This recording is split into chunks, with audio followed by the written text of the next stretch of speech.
kore ke hufanga mo he tala malo e whanua, ka mai ngahi tala whakatapu ko tau pek, whakatapu at pa miheni, tala ngata e te au whai ki tua mama, o ka ta whainga maari e koe ni, ke o atuai ha mo polokala ma anga maheni koe, he wiki ko tau pek, ko whango sai ane, ai a koe heni, pia mo whai whikau sare sabaka ke mawhahauka te tau polokala ma koe ia, ki he wiki ni, ka ki mo ai ko whi o atu hano tatai le rei ki mo tolu, tani loto whiawhia, mo loto mawhana ki mo tolu, ko mo kau whakataka mo ki maua, i he hoani ke tau kamata ai plokalama ko ni whawhango sei o ne pea ku atu mo taitari le rei maloto mawhana ka tiki mo tolu te mo toki whanongo ai plokalamani i ha o whainga maari e te ki toki whanongo ai o ku whiawhia ki wha o atu ano taitari le rei ki mo tolu ki he tau plokalama he ahoni i he ahoni whakko he ni pea mo whaifkau sare swak pea me sene au se eria whaifkau whiawhia ke taitari le rei koe i he plokalama whawhango sei o ne ki ahoni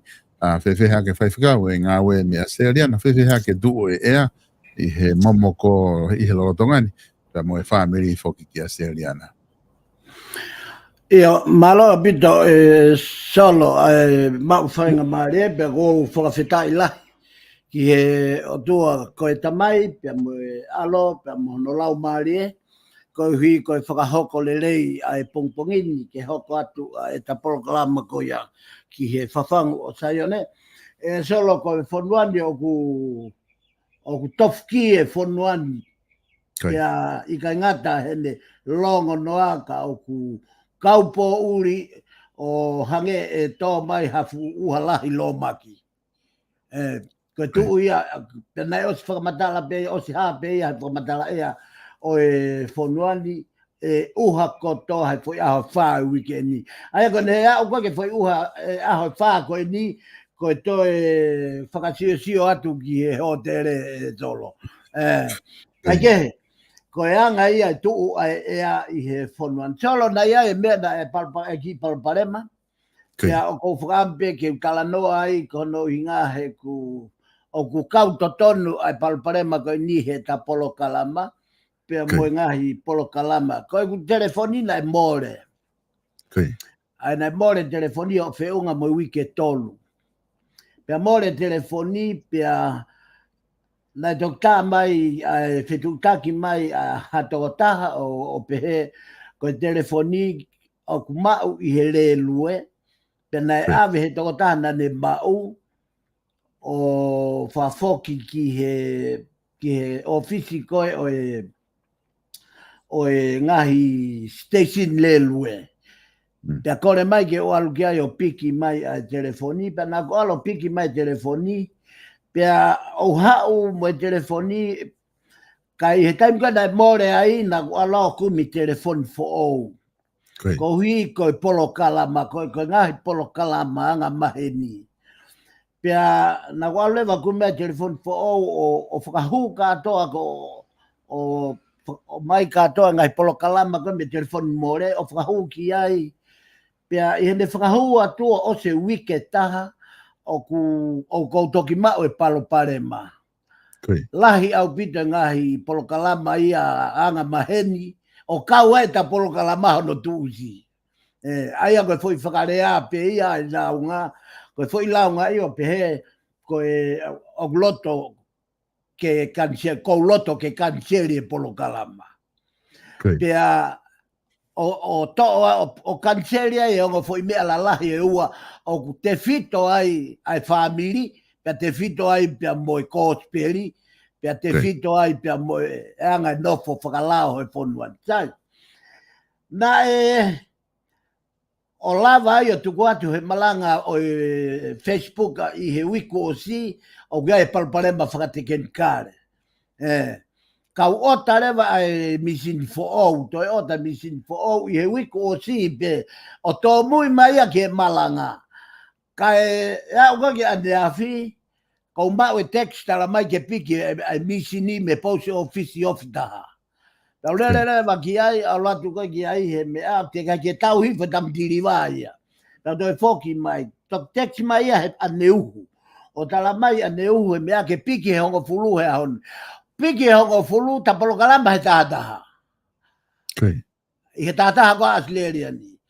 Pia ko glere mai pe ko ya tata ke po ofisia puti le tu I pe ko de misini ha honi ko te ko ne o si biani o ku ho mai link o ku ke feta kai holo to ko wa no finga ke tau I mea o ni o la palere pe ta polo kala mai ha honi pia ko ku le an ko ni he misin fo o ko na more ko no he more a telefoni ka ge kono ko family le le pe family pia I tu e tai mini e solo ko mahalo ke tau na ben ke no bolo me ko ni la he me na e tu se more e telefon to ta me na to fo fok me telefoni la he me yo more pe me he o a u fo ke ta polo kalama ta ko ni tu ko fo fo tau me ben me sini tu I ha ke pe ko ni me a hu me ri fa hu pe ko ya oni ko ni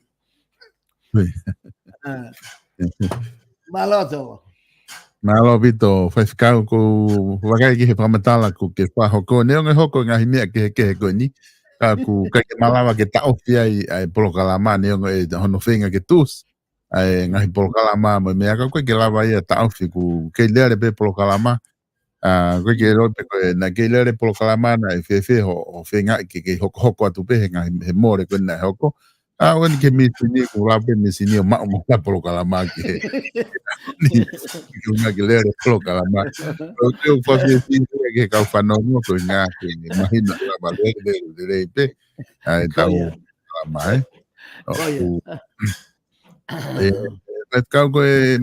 imagino que ini kota proclama que eu ko osi na tola que kaina na fitu taki email mai o kore mai que hoko pena na sea konga pe ko hinga e nau e time ko na fai tala no ke sapate na na ko me ke fa ma ala nge ko nga ko fa ka o ku tapu he ko distuto ne I tonga a sapate ke mau e sapate o tatawa pepe ko hai o ngofu hata ka kuna o hinga men to la hitana na fitu tak mai o ku tapu he ko distuto ne sapate ke tau ke mauni on o ko ke ngofu ai ke mau o ku ngofu ai ngai fonua morini ko ke na tapu na do sapate o ku ngofu pe ku ata pe ka kai tonga ai he na fili ke na o mau e sapate pe ka ke mau ko me fa foi tu pe na tol ka I tonga ko na tala no ko ki tonga e na o fa matala mai o tata pepe ku te loto ke te mau I pe ku te loto ke o te mau I ko pau ke tau hia e ko taha e tau konistuto ne ka ku na o pehe ke te atu mo ka ko ke fa ala mai pena ai ke fa matala e por kala mai ko osi o fa te fito o ku sai pe ke tau mau e sa pate pe na ke fa matala ko I uhinga kehe ko nga ko context ko wa matala ko ke mahino kana tolu pena ke uhinga ko uhinga kehe ka kuna u fakau na to he na wa matala mai o ku hanga e proklama o fekau na tolu o ku ka ke mau e sapate o sai pe ia ko nga ko una u pe leva ka pa sai ka sai pe ke mau me ko instituto ne I he proklama ko ni ta fa ko ka te o atu fa fekau ke te ki fa matala mo I he sapate ko nga ke vete yang ai tala fili ko ni kuna fitu taki mai io solo malo o pito pia ko fia lahi e tato e foki ki sapate he na whakatoka nga I hifo na e lahi ai kakai na nau lea mai pia na nau confuse au pito ki he uhinga pia te uhanga lewa o tala noa I marie ke uhinga marie uluaki ko foi kuonga manatui na takamata pe I he wike ku osi ki he sapate pe na ku tala noa ki he ngawe asisu ko e uho sapate ko whakamoui ko salvation o tatau ai pepe ko e haha whahinga ngāue te ke whai ka oku uhinga ngāue ko ia ki he whakamoui. O au whoki ki e whanonga nai whai si sūpia mo ene kauako pia nau mau I sāpate I he nau tori wite o kai. Pia talangerewa e si sū. Hua tuko e kau whare si o talanga si sū. Wakaiange ko kauako awe nau mau I sāpate. e talange le vai si su. Koe aho sa pate, koe aho ia o e ta ane. Te hui, ko hai e ta ane. Ko si su e ta ane. Pea ko si su o na ane whau e lao. Koe lao gana e whaki ki a Mosese i he whekau e hongo fulu. He mounga sai nai. Ko si su na ne whau e lao. Ka o whakarea he toi tapu koe lau maari e o e otua.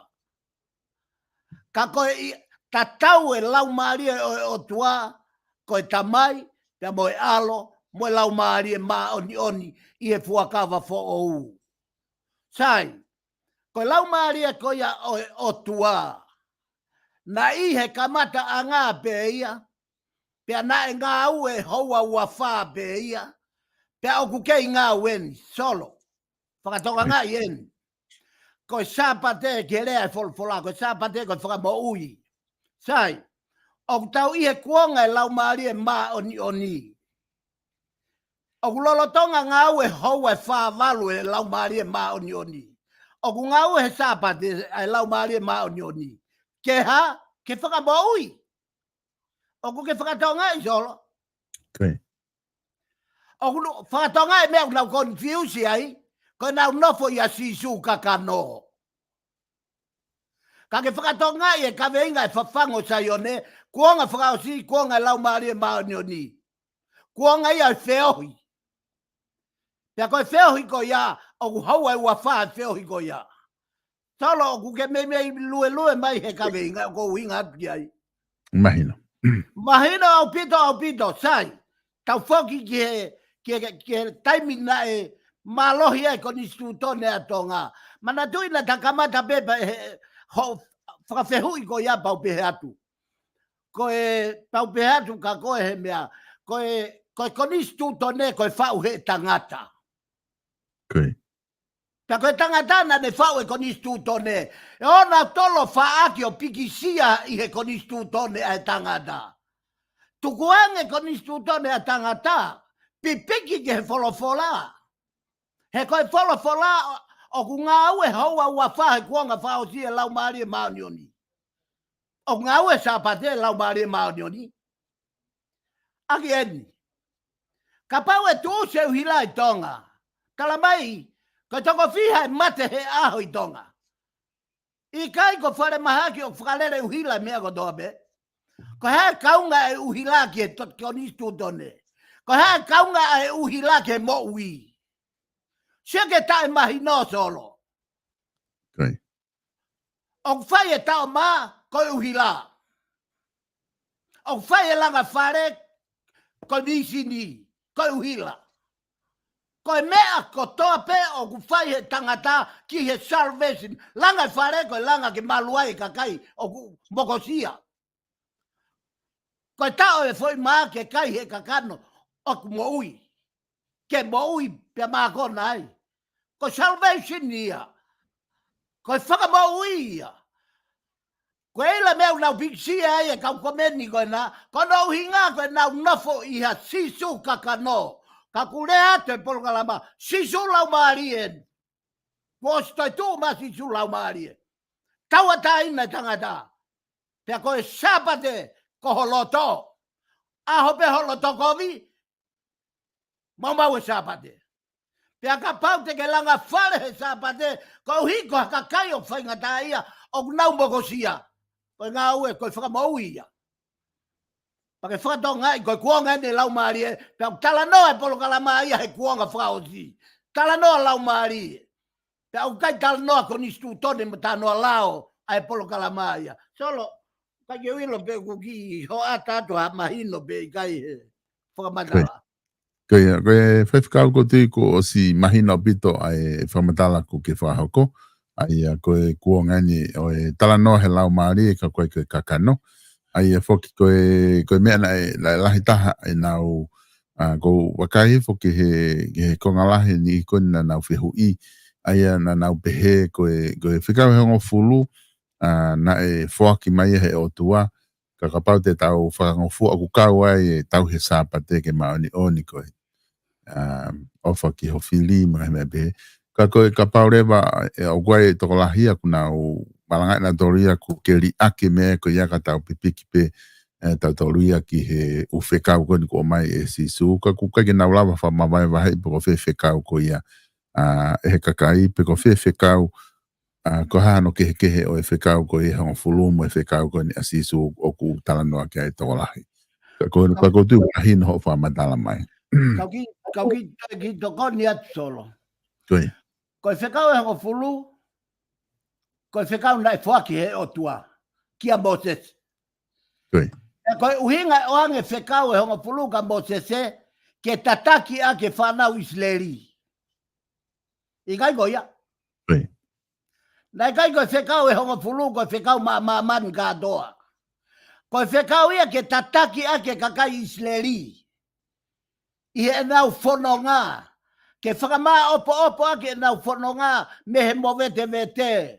Mo e whaianga hala. Mo e whiaua ki. He koe whanonga e fu lau miliona he nau whanonga he toa wha. Te koe hinga ia ai lau ai o tua. Ka whatonga ia ni solo. Kuonga o e tamai ko e whakatupu. Kuonga kehe ia. Kuonga sisu kalaisi kakano. Kuonga kehe ia. Ka veinga kehe ai o tua. O tua ko e laumare o tua ko e whakatupu. Laumare o sisu ko e huhui. Pa ne hoko mai ana o tui e kakano e tangata ke hau o whaao ai mala ko e he sino e tangata. Ai na ia iwi mo atama. Pea hoka mai rewa lau maari e whaka i he kuonga whakaosi, ko lau maari ia o e whiohi, ko hau ia huki loto, o whai tū ni a koe. Solo, o ku kei whanonga whakasisu holo pe, ai lotu ia e kakai kona o nau whakanga i. Talange, tuku ai kakano, pea tuku e sāpate, o kui kai ko sāpate, o kune tatpure e tangata, ka koe rea sisu, ko e sāpate ma ai tangata. Ka kui kai, o mai e sāpate, ke pure ai e tangata. Ke ha, ke tau ngau lelei, ke tau whakamoui, au e lotokovi, au e meheka, au e whakaanga. Ko e uhinga ia sāpate, nei o mai sisu ke tau pure ai, ho tau loto. Pea ko e uhinga ia solo ko pehatu, ko e uhinga se pakpaki ko e, no fokina doe fo i lawa Mosese. Osi e fo i lawa Mosese. Os koto ia he kolosi. Hawa sisu. Lea gana e fai sisu, ko e ku hau ke whakakakato ai lao. Pea ko e whakakakato na e fai e sisu. Ke whakau e lao ki he loto e tangata. O kui kai ko e lao tai pe hiki, hafu maka. Pe hiki tohi, whakatonga e fo i kovna ni te tolu. Kone mahino pe tolu ko ia, kone mahino ia sāpate. Uraki, hiki mga tohi ai lao e Mosese i he mounga sainai. Hoka maia sere maia he, hoka maia ilaisia i he whakapalofita. Tala mai rewa e ilaisia i he tohi sere maia vai tolu. Tala mai rewa sere maia. Nai kai ke hau au ko hiki tohi he ngalo pe ia. Pa ku hau aku ko whakafau e kovina te he kai to hiki makatohi ka te hanga tongi i ko mouloto. Ke ilo solo mea na hoko, na e tongi pe ia ke loto ka Isleri ka ngalo pe ia. Kovina ni te hono waia, kovina ni te hono tolu, ko hoka mai a sisu.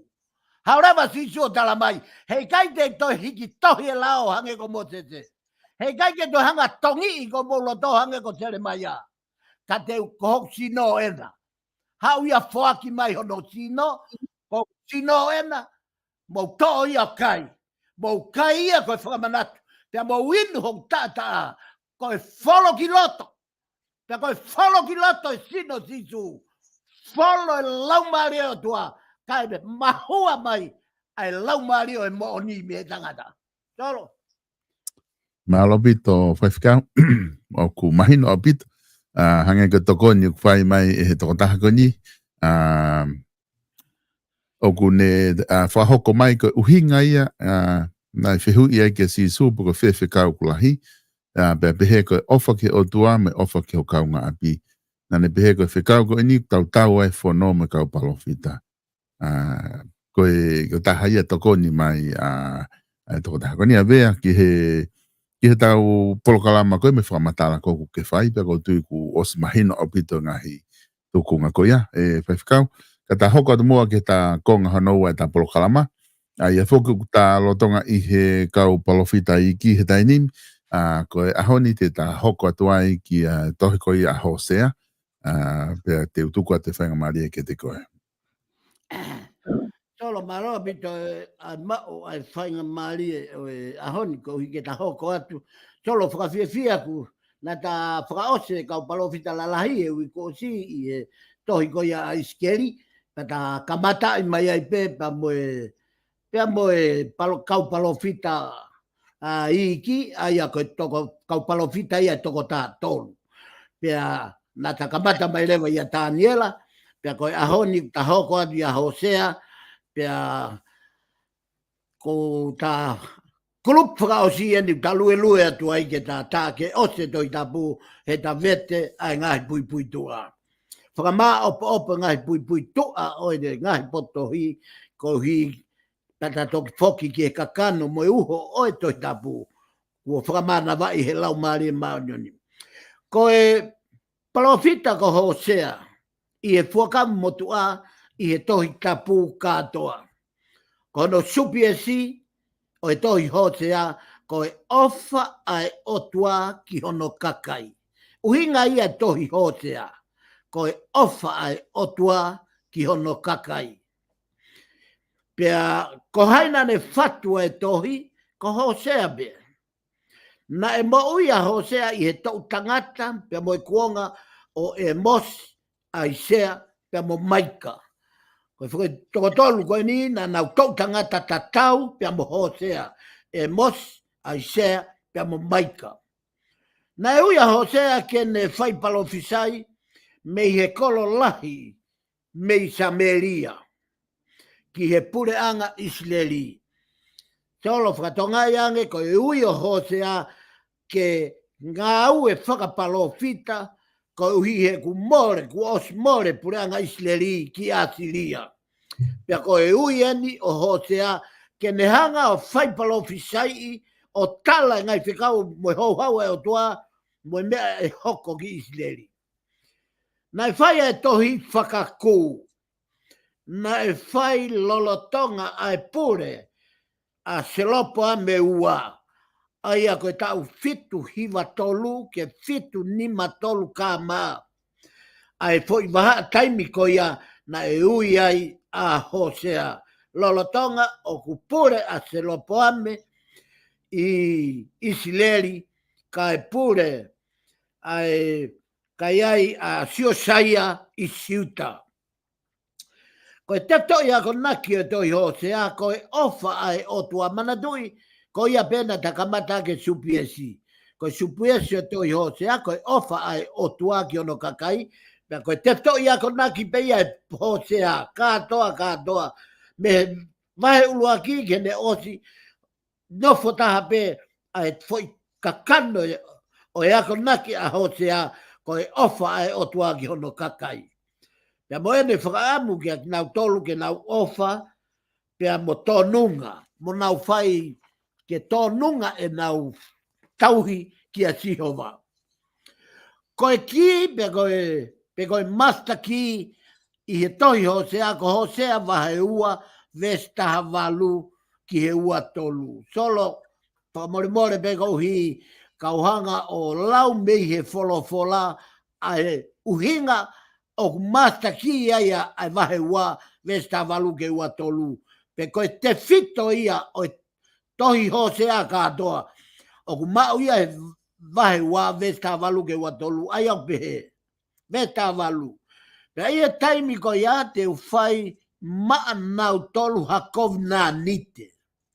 Pea moe manu, moe vao, pea moe manu puna o e ata. Pea moe mea o ku ngauhi i he kere.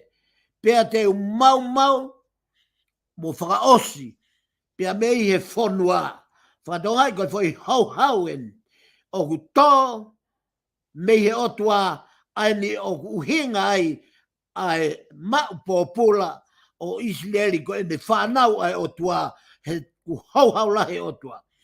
Pea teu mau mo whakaosi, pea me e whanua ai kauwhana, pea mo e hereta, pea mo e tau, pea teu tuku ke nau tokoto nonga. Ko e visone, pe ko e profisai gona a Hosea, e ala mai o tua tokoni, a Israeli, ke toi whakafoki mai ki nau dolu, me ki honau whanua, mo e nonga a honau whanua. Vesta hiva, pea teu poloi, koe ki a te au, ke tae ngata. Pea koe ku poloi, koe ki a te au, e o, pea mo e totonu, mo e whakalao, mo e mesi, mo e whakatu i. Vesta hivaia. Tala mai, ko uhinga ia, e to e hanga e ho toa toni a Israeli, ke poloi ki a te ia, ke tae ngata. Pe kai ngata i, ka koe nā rea pau, kom nā ni te e whai ke tae ngata. Pe kai ngata i, ka e o whakataha mo e tonu, mo e whakalao, mo e mesi, mo e whakatui. Ko ngahi o wau ia, o e manawa ofa ai otua, to tonu, pe kai ngata i, ka koe mesi, ka koe whakatui, pe e poloi, e fo i area pau, mo e komna ni te koe ni, e tauhi e otua i sileri ke tae ngata. Vesu anoa, pe ko e ku poloi, ko e ki a te au, ko e whaka mo on, pe a teke ilo, ko si hova au. Vesu ataha, ka ko e taimi ko ia, te utari, ko si hova eni, me he tae hamai io, te utari a ngahi langi, pe te utari e ki nau tolu, ai whanua, pe a e tari e whanua, ai wite, pe mo e waine, mo e lolo, pe a kok nau tolu, te nau tari, a sisiliri, ko e pula a ela. Tala noa hena, ki he o fefine, pe ko e foha, ko ia o Hosea, mo no waifiko ko mela, e hoko ia ke whaia e whakawhau, ko e na tama, e hoko ia ko e pula, ke ne kamata whau a Israeli.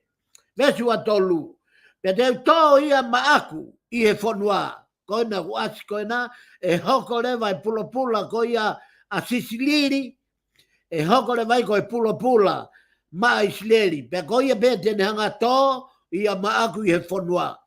Pe te u whakaatui, a lo luhama, ko e uhinga o lo luhama, ko e tae whakaatui, ko e tamaena a Hosea pe mo komela. Pe te utuku ia ke lea ko loami, ko oku i kai, ko hoka kai. Ko e uhinga o loami, oku i kai ko hoku kakai. Ko e hau ena, tala noa ki e hau, ai otua, pe nehanga o to e o maia a Hosea pe mo komela, e na whanau ke to e whai ai ha komnanite pe mo Israeli. Ko hoka kai, pe a tene pe he mai ko si oku o tuae. Pe koe mea pe ia e hoko, ko e nau toki aha ke o ilo ta ko si hova o nau o tua e whakamata ia e whanau koe na o e komnanite mo Hosea kai a komela. Ko ngai foi lea mahu inga i he tohini, ko e foki pe ko e foki mai. Tau he aki pe e Hosea, ai foi lea ko ia. Ko e foki, pe ko e foki mai.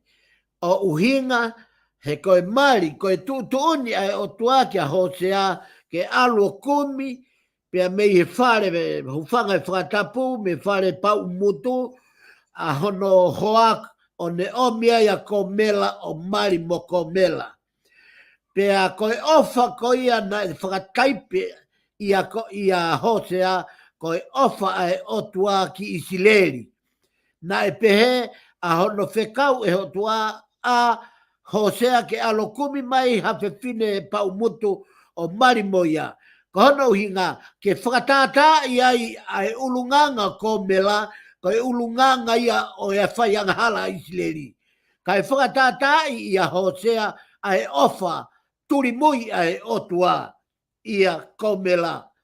Ko e whamatala whakamatalahi, o vai ia ke konga la lahi e ua o e toi Hosea ulaki, Ko hosea mono waifi tae anga tonu. Mauia e vahe uluaki, vesi uluaki, lele age vahe tolu. Na hono, konga hono ua, ko e otua mono waifi tae anga tonu. Taipe ia ko Isleri, ko komela, ko e taipe ia o Isleri. Pea, ko hosea, ko e taipe ia o e ofa ai otua ki Isleri. Ai au haia e vai wha, vesi uluaki, ki he taha wha. Ko e sio whakaiki o to e ki he konga lalahe ua ko na talawe ki ai, pea uluaki, ko hosea, mohono wai whita e anga tonu a ko mela. Ai au mau ia i he vai uluaki, vesi uluaki e tolu, pea ko e teu ke ui o hosea, mau ia e vai uluaki, vesi uluaki e tolu, lere ai, o au ki he vahe hono nima. Pea nai hoko e waifi, mo e whanau a hosea, ko e ngahi whakatātā o e angahala Isleri. Pea mo e nau fie mau. Ko e otua mo hono waifi ta e anga tonu a Isleri. Mau ia vai wha, ves wha ke tā wha. Ko e angahala pea mo e whakariaria a Isleri, mau ia i e vai wha, ves ura ke walu. E hoko mai a Isleri, a e tau tea. E hoko mai a e tau tea a e otuagi Isleri. Pea kumau ia e vahe hiva me suraki ke tātaha. Ko e valoki o Isleri e otua. Mau ia vahe tātaha vestahua, lere ke tātolu ngata vestaha ono. Ko e profisai e whadomala a Isleri, pea to e langai hake a Isleri. Mau ia e vahe tāwha me suraki ke hiva. Ko kakano e tohi hosea. Ko vahe uluaki, vahe wā, vahe tolu, ko e whamatala ke tae ofa a ko mela. Ko e waifi o e palofita, o ne riaki ia, ko e whakasipinga ki he riaki e Isleri a Tihova. O nau tō ai ki lalo, tō lalo au pito e whonua, magatuunga he nau riaki a Tihova. Pea nau toki malanga hake, pe i he nau kumi ki he eiki. Pea koe konga hono wā, au haia i he vahe whā, vesi o lere ke vahe whā ke vesta whā. Koe valoki o Isleri i he nau ngahi angahala, o lau ai palofita ki he nau kākā. Pea mo e lotu ai tori, mo e nau tae whalala ki a Tihova, mo e tae toe fie foki ki a deia. O kui ai ai ngahi pot folfola, pea me he tohi a hotea, o ku hā i he fuakawa fo'ou. Tala noa e na solo, o kui ai whakamoni pau, pea me he tohi hosea, o kui ai no ngahi potu tohi, o ku tatau ia mo hiki, ai kau whau tohi, pea nau mau ai ngahi whakamoni, me he tohi o i fuakawa fo'ou. Ai au, koe taha ko hosea mahe ono vesi ono, he koe ofa o kuau, o pehe, koe lau ia folofola. Hosea mai ono vesi ono. He koe ofa o kuau manako ki ai, o i kai koe whei lau lau. Pea o tai mua i loi, o e otua i he ngahi whei lau lau mo i pua. O ku toi haa ia, i a mātiu wa he hiva vesi tātolu. Kono whakahoa ena, hosea mai ono vesi ono, tatau ia mo mātiu wa hiva vesi tātolu. Ai au pehe ia i a mātiu wa hiva vesi tātolu. Ka mo walo kumi ki he uhinga o e meani. Ko e mesi o kua utangi ai o i kai koe whei lau lau. He nā i kai te uhau ke ui ai anga tonu ka koe anga hala. Aia, koe taimi au tatau ai kompea ai, pe whakatau hoa ai, ai whakamotu a mea hosea vai ono vesi o no, o tatau ia mo mati vai hiva vesta tolu, ai na nā toki lau atu. Kono wako hosea vai tata vesi ura ki. O pehe e hosea vai tata vesulaki, mei he toi tapu. I he kei tamasia Isleri na ku ofa ki ai, pea ui hoku foha mei spite. Tata uia mo matiu vai ua vesta ni ma, ai au pehe. He nana nofo ai o au ki he pekia a he lota. Ko hui ke whakamooni ki he mea na e folfola aki, mai ehe eiki. I he palofita o pehe, na ku ui mai hoku foha mei spite. Na kono whamon whakaosi, Ko hosea vai ua vesi ua tolu, o ku hai ai ia folfola ai lea koe ni. Pea te uto ia ma aku i he whanua. Pea te whakatui a lolu hami. Ko tae whakatui. Pea te lea ki a loami. O ku i kai ko hoku kakai. Ka ko hoku kakai koe. Pea tene pehe mai e ia si oku o tua koe. Koe ne ka... Koe anga ia e ne tuu whakatau hoa ai ngai whakamooni mea hosea he whakamotu a mau ia me ngai tohi i e kōsperi. Pe koe whakamoni whakaosi o hai a loma vai hiwa mesi wano me e whakafou. Ai au pehe, pe e hoko o pehe, koe potu aia na e pehe ai ki ate ki nau tolu. O kui kai ko hoka kaiki mo tolu, koe potu pe ia e lau wai ki mo tolu koe ngahi foha o tua mo ui. O tua mo ui. Koe taha koe whiunga whakakatoa e tohi a e palovita ko haisea a hosea pea moe fo i vahe e taha wha. Tolo koe ne o singa katoa ia a e tohi ko ia o e palovita ko hosea. Tolo mahalo peo kei toe taki taimika o ki taki hu mai ki he tosi oeri na ia ia whainga maari e. Ko e palovita ko si oeri e fuaka motua i he tohi tapu katoa. Ko e supi esi o e tohi a si oeri. Pe ko e palovita ko si oeri ko e aho o e eiki. Tala noa si oeri ki e aho wha o si. Aho o e eiki. Ko e aho e eiki u kahape. Ai aho ko te ne hoko mai a whai whakamau. Hei kai toi haere tua. Ko e whai haere mai whakaosia si a eiki. Ko e aho ia o kui, ko e aho o e eiki. Ko e aho la ia. Aho ia whai whakamau.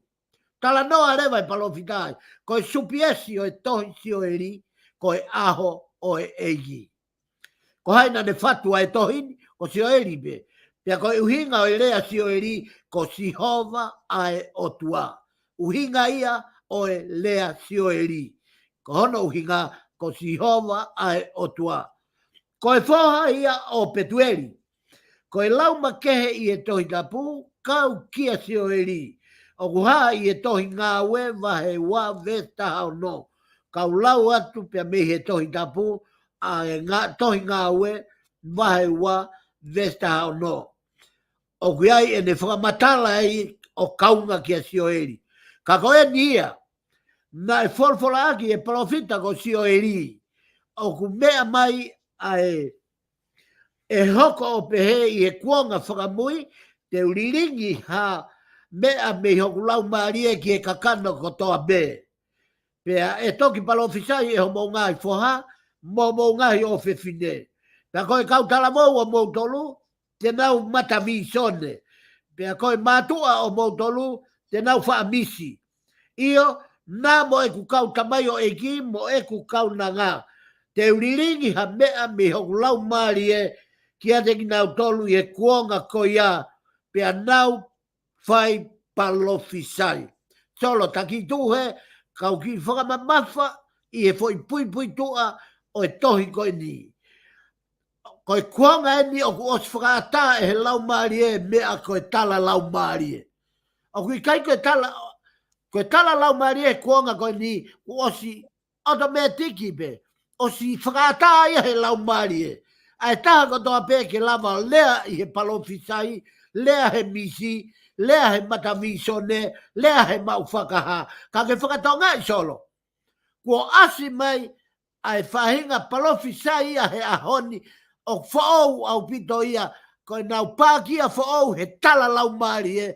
Ta kamata lewa ke nau mea ngau e aki. O whai tae totonu, whai kakano, whai ake nau tolu ai whahinga whakakau pe koe whakae tangata. Ka kui kai au pito koe matamisone ia pe koe tala whekau, pe koe tala lau maari e. Koe whahinga malohi e nia lau maari e. O kulama ia ke nehanga ia whakatoe tangata mohe, ka nehanga ia o mai e whekau. O te hange beha te matawhaiwa. Ko te mohe bebo, ka te sio pekita ke lere ko e whekau, ko te aha ke solo tau whakatapu. O kai toi more ha fo i lea kai toi more ha foi whekau e taha.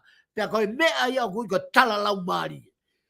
Pea koe uhinga ia o e ngā ue vai ua mesta no ku asi he puka pou asi asi o eri.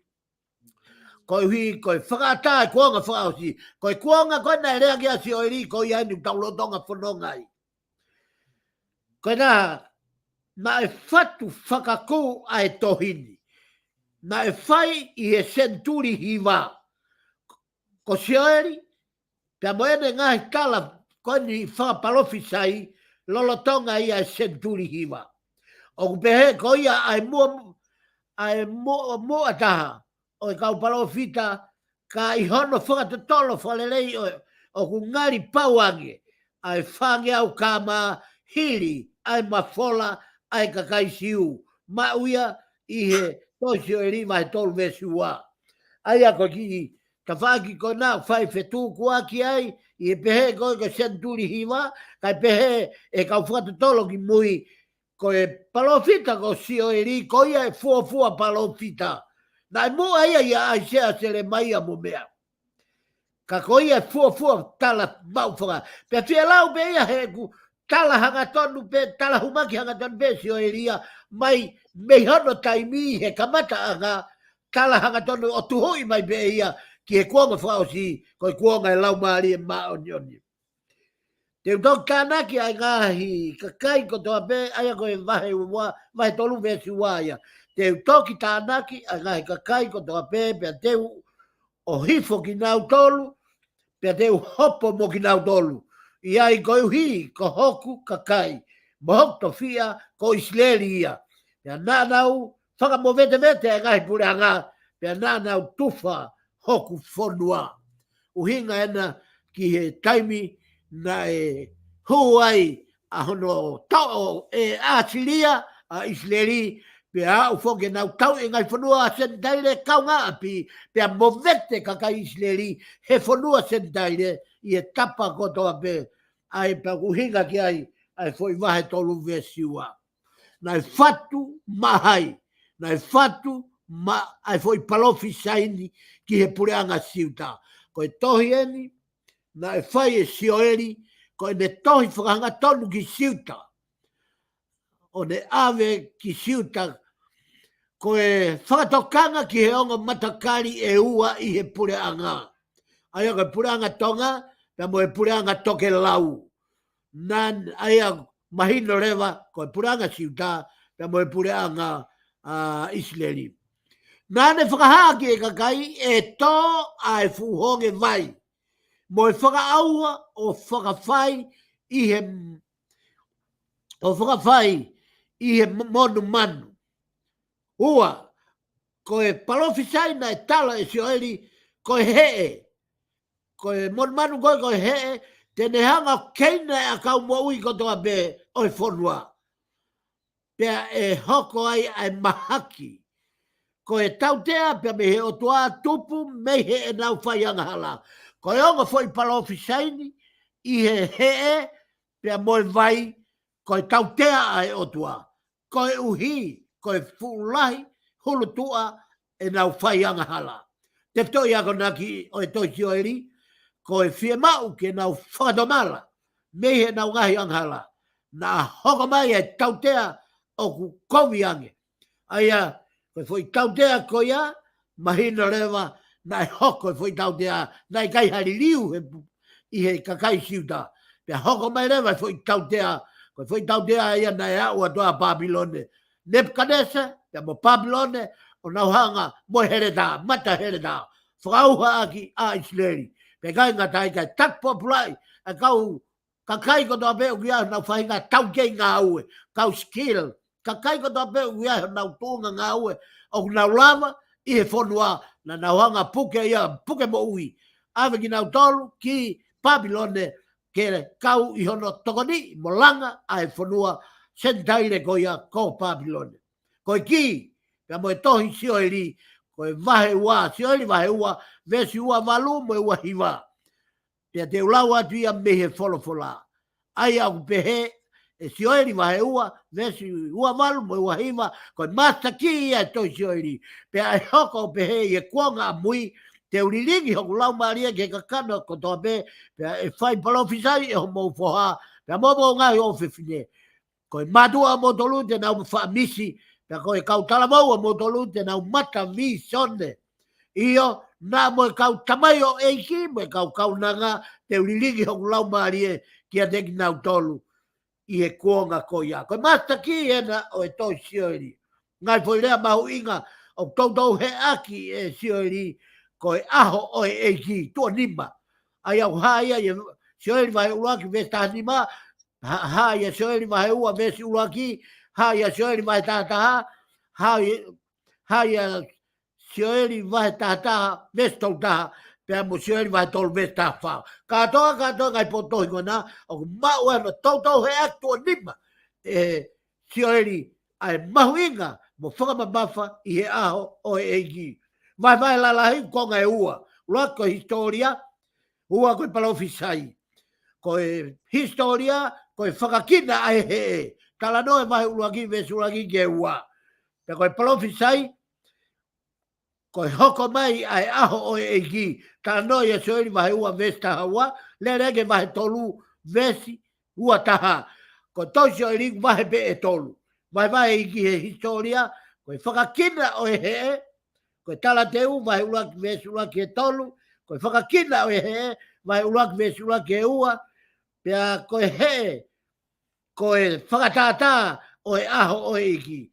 Ko e uhinga ia he e, na e o mai o whakaauha aki ai whonua, ko e whakatata ki he taimi o e hoko mai ai aho o e iki. Ko e aho o e iki, mauia i he vahe wa, se oi vahe ua vesta hawa, lere eke vahe tolu ngata vesi ua taha. Ai ko e osi peia toi si oi. Na ko e taha ko e ui ki he whakatomala. Ko e ui e he palofita ko si oi ki he whanua ko siuta ke nau whatomala.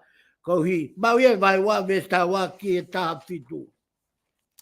Pea ko e konga whao si ko e toe whakaake hake, pe ko e oi whanua, mauia vahe wa vesta waluke wa fitu, pe ko e palomesi lahi taha ia, o ku hai e vahe wa, vesi wa waluke, vesi tolu wa, aini na tatou tala noa ai, ke lilingi e hono laumari e, o misi, visone, palofisai, a nau tolu e tau tangata, o e kuanga isleri, pe i he kuanga koni ku tau i ai, kuanga whao si, ku tau whakamoni ko toa pe ki he tohi, ko e kuanga whao si rewa, ko e promise lahi, ko e promise lahi, ko e uhinga ia ke foi vi sone ko ena, aina ta lau ki ai, ko e palofisai, o e tautea mo e ngai pureanga, ma he tolu vesula ke ta nima, pe ko e tapuaki, whakaos, na e mau e he, whake e ki maa siuta ko ia yok mau e vai whakao si ves taha no ki e osi. Pea ko e osi pe ia ai vahe. Solo ko e osi ia ai ongo tohi ko ia e ua i he e ta lere ai. Kau whakafoki atu. Malo pito whaifikau ko tui ku lava le rei ongo tohi ko ia e ua ko ia. Ko lava ke ta whanonga mai honi. Ka te whafoka te whaifikau ke whai e lewa ta whama apo ki mua ke ose ta programa. Maloa pito e solo mau whainga maria ko e konga whama opo ko ku lave ki he siasi na e whakotuu e motuani i he militoni i he tā hiva ni mā. Pea ko siasi ko ni lolotonga e ku ui ke u alu ki he militoni pe na kua atu o kia ia onga fo siasi lalahi ai e ua i he tā hiva ni mā. Ko siasi o kui ko tonga community pe mo siasi na e katoa ai kakai ho fonua solo. Mahalo te ke whakatonga i pe na e kau a lei matua i he tokolahi taha o e kakai na nau nofo i he militoni. Na e whakatonga pe he kau lei matua i aho nau ki siasi whakawha miri. Pena ku aluatu ko ia o nofo he tokotaha peho maukolo, pia nā ku kamata rewa e ku alu ki he siasi ko ia. Ko e taki au toko taha ko ia, ko sawai i fifita, pia ko hono toko ua ena a saula fifita o whaiwhekau i Okalani. Pia nā maulaki o ke siasi ko ia o e kau lei mātua, pia mea ho moukolo. Pia mahane lava mahina e tolu e mai ai, pia loto mamahi a hok toko ua ngau e koe ni, o nau ki whe tu kehe pia moi ki kāinga lotu. Pia whiunga ia mohono ui ke alu o ki Tonga, i e konferenisi koe whakafofonga i ki siasi. Pia taimgana ne alu ai, pia na e mau whainga maari ai, kaimina ke i Palestine ai a Dr. Alfred Mone. Pia alu lewa ke a toke ta Alfred Mone o whakarea ki ai. Pia sai peke ne whakotu ai siasi Wesley ana i Hamilton. Pia tarangerewa e Palestine, koe ha i longa hangau i lelei, pake alo whai. Pakapau ko hangau e kukovi, pia tuku. Pia tarange, kapau ko ho whakau kau ke whotu e Wesley ana me ai, pia ke hau lewa, pia ke alo whai e ngau koia. Pia aloanga lewa savai, aloanga savai koia. Fui taimina aloa savai, ko hiki mai au ke sias Tonga community, o ku iai whaifkau ko litia te manuat. Pia nau hau ke au, tolahi au bitu siasia koia. Kau te kei ke whakapapau ia, pe koe hae tu unga mo hingoa siasi. O latu koia, o ki hu ke sias koia, pia mo tauanga savai, haa savai, o whamatala mai ene alugia alfareti, pia talamsai, ka whotu e siasi, ka whotu hene siasi. Pia koe whotu e siasi, sapate koia, kai ke alu ke siasi Tonga community, pia kai ke ala savai, ke o nau ki siasi whakarei matua, kamata maua i api, o nau api. Mau kamata koia, pia malanga pia savai, kau punake atu au. Pa ko punake atu, kai ke lava hua hiwa ia e solo. Kai ke lava, kai ke tare niti hiwa au. Kai ke lava hiwa, kau tare niti hiwa savai, tamai savai, oh, hau koe ki hene o hiwa, kau ala tau ki hena malanga. Kau ke hau ko malanga. Pia kau ala lewa o malanga. Pia hiwa lewa savai. O ma alu pe mo savai, ko savai mo nohoa, ko au mo kuhoa, mo maki whanau, toko tolu ia, toko ua au. O si mga maulere pe ko ia, o se sapate ko ia, sapate taha, huange familie taha me nuku. Sapate aya ke kamata eni, ke ilo e nau tolu, ku tuu e Wesiliana.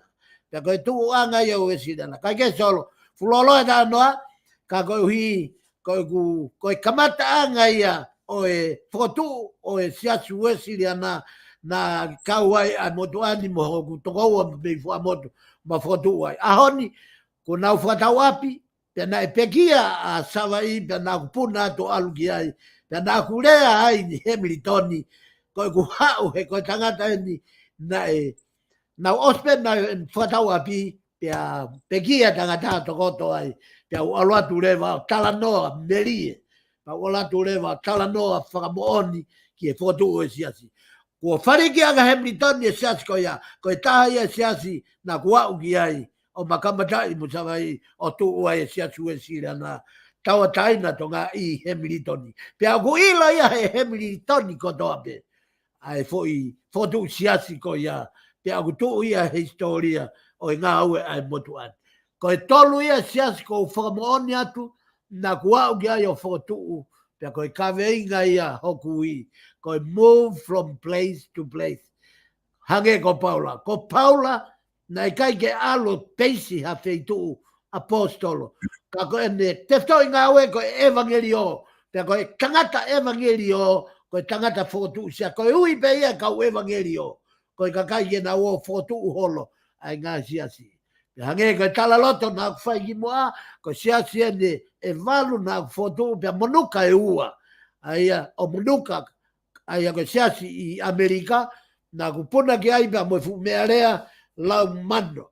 Alu mo foi set mea rea ave tuku ai, Pia os pa walo le sisita si ai, pia tuku ai he kakai ai, pia o se ango ia pia vainga kai tokanga ai si ona o monuka ai foi si kai mo ia ngai va ia I he ku alu atu pia mo kau evangelio ko kau reka ako katoa ko toko tātolu na mau o fotua Amerika pia le sisita pia tu ai kai ke ko kala no pe solo ko hi ko no forma opo polo kalama ka fia ko hi ko ta fetafe do ke tau ki he tabun ai tohi whakao si pia ko ngau e maonga mo ngau lahi a ko ta whai I he polo kalama. Solo, ko whakamaloat ke kakai ko tō pēng nau mea mai.